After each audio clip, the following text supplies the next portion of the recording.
এই সরকারের বহু এমএলএ আছে যারা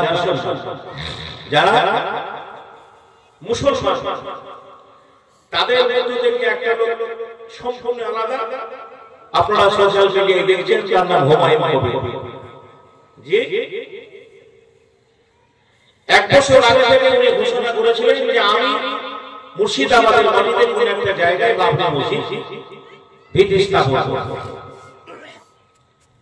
সেটা 2025-এর শেষের দিকে, শেষ লগ্নে 1994 সালে 6ই ডিসেম্বর এটা ভারতবর্ষের ঐতিহাসিক মসজিদ। ইসলামের যারা শত্রু তারা মসজিদটা ভেঙে দিয়েছে। দীর্ঘদিন মসজিদের উপরে কেস আন্দোলন চলল। শেষে মসজিদটা মুসলমানরা রক্ষা করতে পারল না। বিজেপি সরকার ক্ষমতায় আসার পরে সেই মসজিদের জায়গায় রামের জন্ম। বিশ্বের ইতিহাসে একটা স্বর্ণপর্ণ লেখা থাকবে,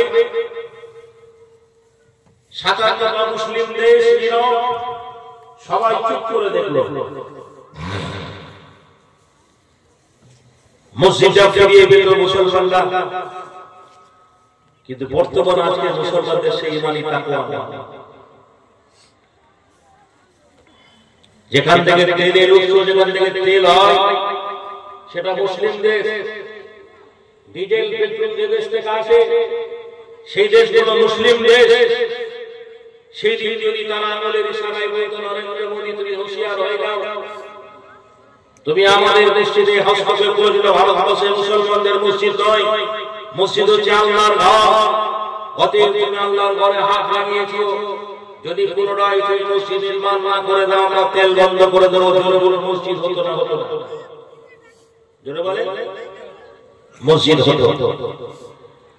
কিন্তু সেই সরকার, সেই দেশের মুসলমানেরা তাদের স্বার্থকে সিদ্ধি করার জন্য পক্ষে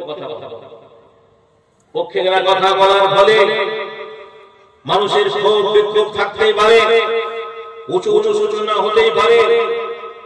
এই হুমায়ুন কবির একজন মুসলিম ছেলে হিসাবে বলেছিল যে আমি মুর্শিদাবাদের বেলডাঙ্গার মাটিতে একটা বাবরি মসজিদ শিলান্যাস করব। সেখানে ইটও করেনি, পাথরও করেনি, বালি করেনি, শীত করেনি। মুখে বলে মসজিদ হবে না, মুখে বলে হবে। একটা কথা বলার জন্য সোশ্যাল মিডিয়ায় গোটা ভারতবর্ষ কেন গোটা এশিয়া মহাদেশ তোলপাড় হয়ে গেল। জি, এত তোলপাড় হলো। যারা মুসলমানদের পক্ষ হয়ে মসজিদ মাদ্রাসার সারা জীবন টাকার বিনিময়ে কালেকশন করে বেড়ায়, তারাও সেই মসজিদের বিরোধিতা করল।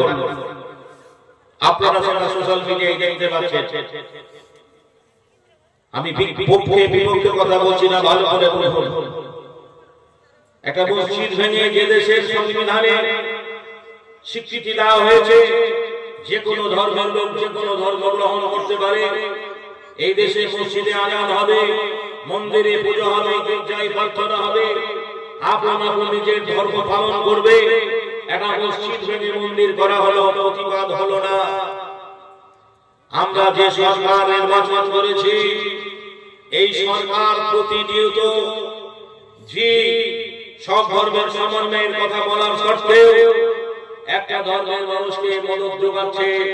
প্রতি বছর দেখছি দুর্গা উৎসবে 50,000 টাকা থেকে বাজেট করতে করতে বছর 2025-এ 1,10,000 টাকা বাজেট করেছে দুর্গা।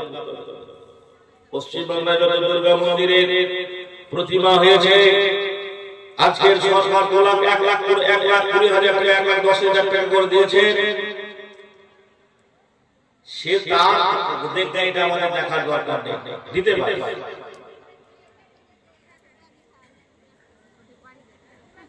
দীঘা সমুদ্রের ওখানে যেখানে মানুষ সমুদ্র সৈকত ঘুরতে যাবে সেই জায়গায় কোটি কোটি টাকা খরচ করে জগন্নাথ মন্দির তৈরি করা হলো।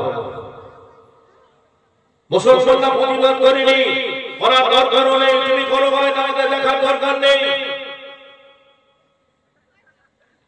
আগামী দিনে 2026-এর ভোটকে সামনে রেখে শিলিগুড়ির মাটিতে কোথায় একটা কালী মন্দির তৈরি করবেন তাও ঘোষণা করেছেন।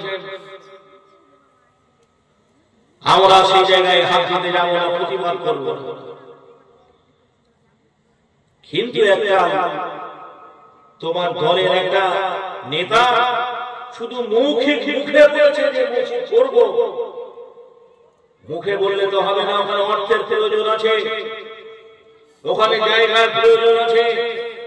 মসজিদ তৈরি করার জন্য যা সামগ্রীর দরকার, ইট সিমেন্ট বালু পাথর সেগুলো প্রয়োজন আছে, কোনো কিছুই প্রস্তুতি নেই। মুখে একটা কথা বলার জন্য এত হইচই করে উঠলো, শেষে দেখা গেল যারা আমরা মসজিদে নামাজ পড়ি আমাদের কিছু মানুষ মসজিদের বিরোধিতা করেছে।